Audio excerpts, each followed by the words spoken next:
بسم اللہ الرحمن الرحیم۔ رسول اللہ صلی اللہ علیہ وسلم نے جنگ احد کے موقع پر تیر اندازوں کے 50 آدمیوں کا افسر عبداللہ بن جبیر رضی اللہ عنہ کو بنایا تھا۔ آپ صلی اللہ علیہ وسلم نے انہیں تاکید کر دی تھی کہ اگر تم یہ بھی دیکھ لو کہ پرندے ہم پر ٹوٹ پڑے ہیں، پھر بھی اپنی جگہ سے مت ہٹنا جب تک میں تم لوگوں کو کہلا نہ بھیجوں۔ اسی طرح اگر تم یہ دیکھو کہ کفار کو ہم نے شکست دے دی ہے اور انہیں پامال کر دیا ہے، پھر بھی یہاں سے نہ ٹلنا جب میں تمہیں خود بلا نہ بھیجوں۔ پھر اسلامی لشکر نے کفار کو شکست دے دی۔ براء بن عازب رضی اللہ عنہ نے بیان کیا کہ اللہ کی قسم، میں نے مشرک عورتوں کو دیکھا کہ تیزی کے ساتھ بھاگ رہی تھیں، ان کے پازیب اور پنڈلیاں دکھائی دے رہی تھیں اور وہ اپنے کپڑوں کو اٹھائے ہوئے تھیں۔ عبداللہ بن جبیر رضی اللہ عنہ کے ساتھیوں نے کہا کہ غنیمت لوٹو، اے قوم، غنیمت تمہارے سامنے ہے، تمہارے ساتھی غالب آ گئے ہیں، اب ڈر کس بات کا ہے؟ اس پر عبداللہ بن جبیر رضی اللہ عنہ نے ان سے کہا کہ کیا جو ہدایت رسول اللہ صلی اللہ علیہ وسلم نے کی تھی تم اسے بھول گئے؟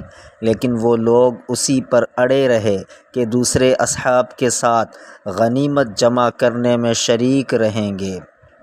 جب یہ لوگ اکثریت اپنی جگہ چھوڑ کر چلے آئے تو ان کے منہ کافروں نے پھیر دیے اور مسلمانوں کو شکست زدہ پا کر بھاگتے ہوئے آئے۔ یہی وہ گھڑی تھی جس کا ذکر سورہ آل عمران 153 آیت میں ہے کہ جب رسول اللہ صلی اللہ علیہ وسلم تم کو پیچھے کھڑے ہوئے بلا رہے تھے، اس سے یہی مراد ہے کہ اس وقت رسول اللہ صلی اللہ علیہ وسلم کے ساتھ 12 صحابہ کے سوا اور کوئی بھی باقی نہ رہ گیا تھا۔ آخر ہمارے 70 آدمی شہید ہو گئے۔ بدر کی لڑائی میں آپ صلی اللہ علیہ وسلم نے اپنے صحابہ کے ساتھ مشرکین کے 140 آدمیوں کا نقصان کیا تھا۔ 70 ان میں سے قیدی تھے اور 70 مقتول۔ جب جنگ ختم ہو گئی تو ایک پہاڑ پر کھڑے ہو کر ابو سفیان نے کہا، کیا محمد صلی اللہ علیہ وسلم اپنی قوم کے ساتھ موجود ہیں؟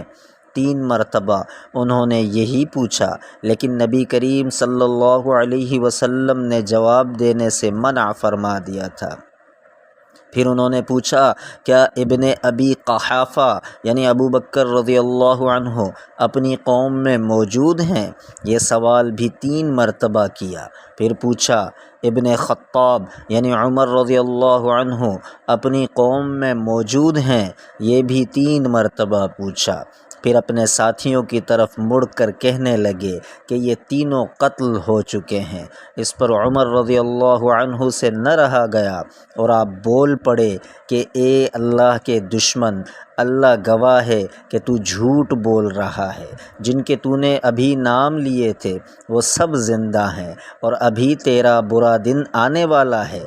ابو سفیان نے کہا، اچھا، آج کا دن بدر کا بدلہ ہے اور لڑائی بھی ایک ڈول کی طرح ہے، کبھی ادھر کبھی ادھر، تم لوگوں کو اپنی قوم کے بعض لوگ مسئلہ کیے ہوئے ملیں گے۔